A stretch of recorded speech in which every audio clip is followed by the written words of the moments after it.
BJP में असंतोष का जिक्र हुआ और इस बार हवाला हाड़ौती का। ऐसे में सवाल उठा कि क्या बीजेपी बहुमत के मुताबिक विधायकों को संतुष्ट करने में कामयाब रही है। महज 40% लोग इस बात से इत्तेफाक रखते हैं, जबकि 60% इस बात के साथ सहमत हैं कि असंतुष्ट विधायकों की फौज तैयार होने लगी है।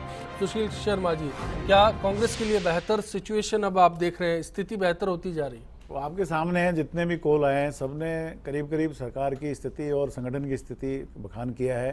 खुद इनके नेता खुद ये कह रहे हैं कि सरकार जाने वाली है, चोपड़ा साफ हो जाएगा। और वास्तव में स्थिति ये है कि जो सरकार ने वादे किए थे, एक भी वादा सरकार पूरा नहीं कर पाई। सिर्फ अखबारबाजी, सारी मीटिंग लेना, इनको ये कर रहे हैं वो कर रहे हैं, और जनता इनको समझ गई है।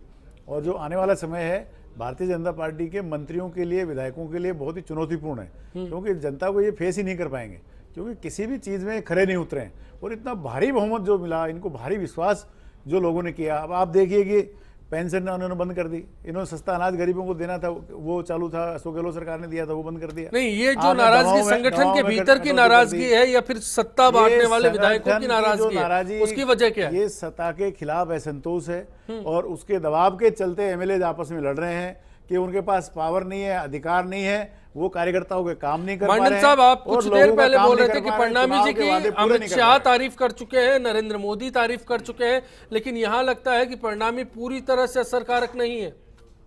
मैं फिर अपनी बात को वापस पुनः दोहराना चाहूंगा, सत्ता और संगठन बेहतरीन तालमेल के साथ चल रहा है। रिजल्ट देख रहे हैं आप, उस पर मैं आपको एक चीज जरूर बताऊंगा। मुख्यमंत्री जी ने जल स्वावलंबन योजना जन सहभागिता से शुरू की। आपको मतलब 50 करोड़ रुपए आज लगभग मैं मुख्यमंत्री जी पर नहीं, फिलहाल संगठन के नेता पर बात करना चाहता हूं। अशोक फडणवीस असरकारक है कि नहीं? दिख रहा है कि जो हो रहा है वो डैमेज कंट्रोल कैसे कर पाएंगे? अगर कहीं असंतोष होगा, अगर हम आपकी बात को एक सेकंड के लिए मान लेते हैं, तो ये कार्य जो नीचे जमीनी स्तर पे हो रहे हैं वो कैसे हो रहे हैं?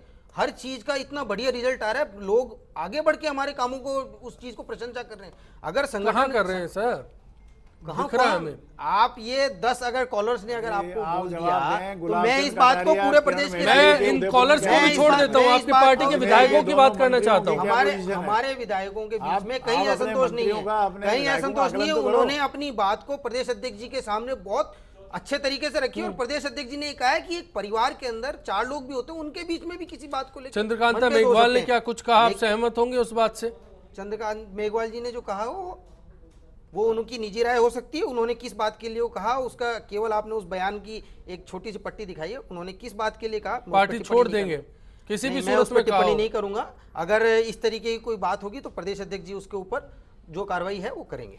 राजेंद्र मोहन साहब, क्या फिलहाल बीजेपी के लिए स्थिति ठीक नहीं लगती? अलार्मिंग सिचुएशन है, पार्टी आलाकमान को सोचना चाहिए। बिल्कुल ठीक कह रहे हैं आप, क्योंकि जो हाड़ौती का परिदृश्य है वो तो उसको देखकर पार्टी खुश नहीं हो सकती है। और जिस तरह से पार्टी के प्रदेश अध्यक्ष को जाकर के इंटरवीन करना पड़ा, और इंटरवीन के बाद भी परिदृश्य में कोई बहुत अधिक बेहतरीन नहीं सुधार हुआ, बल्कि अध्यक्ष जी के सामने भी वहाँ एक विरोध के स्वर उभरे, और जिस तरह का दृश्य प्रस्तुत हुआ वो बहुत अच्छा नहीं था। पार्टी को अंदर खाने बैठकर इसका मूल्यांकन करना चाहिए, और अपने समय रहते अगर उन्होंने अपने विधायकों को और अपने पार्टी कार्यकर्ताओं को नहीं संभाला तो पार्टी को बड़ा नुकसान उठाना पड़ेगा।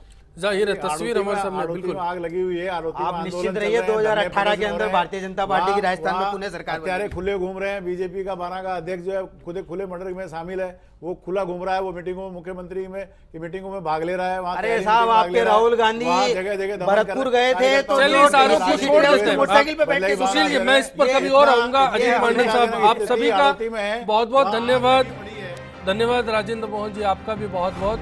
फिलहाल आज के लिए बिग फाइट लाइव में इतना ही। सभी से इसी उम्मीद के साथ विदा लेना चाहेंगे कि आने वाला कल सबके लिए आज से बेहतर साबित हो। चलते